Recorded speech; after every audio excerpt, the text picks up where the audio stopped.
In this episode, on the history, the present and future of artificial intelligence, I discuss our education system with Professor Simon Schaffer. Bizarrely, this system seems under threat from artificial intelligence because for many years it's been institutionalizing Alan Turing's famous test for intelligence, the so-called imitation game. Just a very specific question about universities. Yeah. Because it's been talked about a lot. How does the academic establishment deal, in a very practical sense, deal with this technology? Well, I mean, again, there are several things to say about that. I mean, one is, it is presumably no coincidence that the organisations, universities, for example, that seem to be peculiarly concerned with and upset by large language model devices being used by students, have engineered into existence a system that resembles the imitation game. That is to say, forms of university examination are most vulnerable if the student is never met, if the judge is remote, and if the student has to convince the judge that the student is a first-class student. That is the imitation game. You have a large number of people, each in locked rooms under conditions of absolute silence, whom the judge must never meet, whose names the judge must not know. And on that basis, it's argued, the judge's job is to estimate which of the students is the intelligent one. Well, that's the imitation game. So as long as, to be blunt with you, the university system of evaluation, and indeed all systems of evaluation, are based on, roughly speaking, the imitation game, then they're likely to be quite vulnerable if that's the question to which they wish to receive an answer, right? Because that's what they've engineered into existence. And Turing knew that. When Turing drafts the papers, he's writing, as it were, after a career based on highly successful passage through the English public school and university system. So he knows what unseen exams are. That is the imitation game. So that's one thing to say. The complementary thing to say, presumably, is that, as is true, I think, right through the history of AI, or indeed the history of thinking machinery, these are excellent resources and hopeless masters. What needs to be done is not to, as it were, in my view, ban them or expel them from college or prevent people using them, but to work out the best ways in which they can be used. And there are many excellent ways in which they can be used. There are all sorts of things that students and colleagues now do which only a few years ago would have counted as cheating, because they involve using the collective and embodied labour of vast numbers of colleagues without much attribution. People like me are so old that we used to get rewarded for what it now takes 2 minutes to do. Yeah. Like, say, word searching. Pretty quickly, those forms of automated information acquisition were not just accepted, they are indispensable. We have a field called digital humanities, which up till recently would have been an oxymoron. Yeah. So what's very interesting, okay, so this is an optimistic spin on this whole AI thing of late, is that in the 19th century, the machines were seen as a threat to the proletariat, were seen as a threat to people working in farms and making clothes or whatever. And these machines come along and do what they do and steal from them, in a sense, what they do. But as you said, back then though, the intellectuals could go, it's fine, we're all right, because the machines will never. But this stuff, it's going to write screenplays. It's going to win Oscars. It's going to do Emmy award-winning journal. I mean, so it will make decisions about health, say, that a consultant would struggle to do.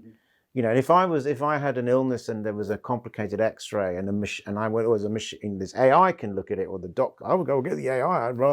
So it could be we're going into a world where these very highly paid jobs that the intellectuals have kind of will no longer, they'll be like the Luddites, they'll be out on their ear, and actually maybe jobs that rely on less automatable characteristics become more valued again. So maybe, in a nutshell, maybe one day this will mean nurses get paid more than consultants. This is my. That would be an admirable consequence. I agree. There are two things I'd add to that. Okay. One, even that's not new. Right. In 1890, 1900, when new diagnostic machinery was introduced into Harley Street, sphygmometers to measure pressure and pulse rates and so on to determine sugar concentration and so on. In other words, the entire clinical and diagnostic scene was more and more mechanized, was more and more automated. There were more and more devices with more and more printouts and displays. There was huge resistance from the medical establishment because, they argued, the incommunicable knowledge, the embodied sense of knowing that magically a great clinician has, was just being expropriated by these devices, and the whole clinical relationship between doctor and patient was being undermined and destroyed. So that's more than 100 years that conversation has been going on.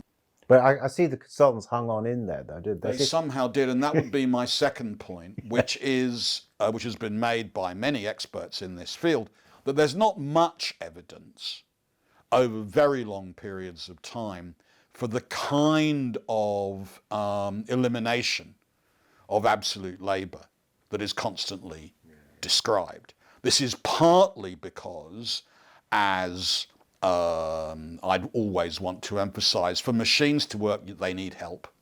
They need our help.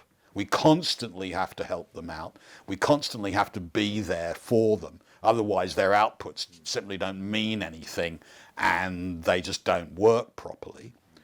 As the best recent technology history has argued, really convincingly, never forget, always remember the huge amount of traditional, older forms of technical work and technical behaviour, which not only continue but intensify, right? The great mistake of popularised technology history is to suppose that it's a system of transition, that one technological regime disappears when the next comes along. That is absolutely not true. We're now in an epoch when more coal is being excavated and consumed than ever before. We're now in an epoch where more timber is being cut down and burnt and used than ever before. We're not talking about the complete elimination of previously dominant technological or economic forms. Rather, what we're dealing with is increasingly complex systems of integration. So if we're talking about language learning models, it seems reasonable to foresee their integration in and transformation of, but certainly integration in, actually existing forms of social engineering and social technology. And rather than constantly talk about transition, we should talk about absorption, manipulation, negotiation, and, as Turing would tell us, relationships, right? To make these devices part of society, not to treat them as though they're the enemies or to treat them as though they're isolates, right? There are some apostles who love the talk that makes them isolated. Why is that? Well, that's because it draws attention away from all the other things that are going on as these devices are being developed, right?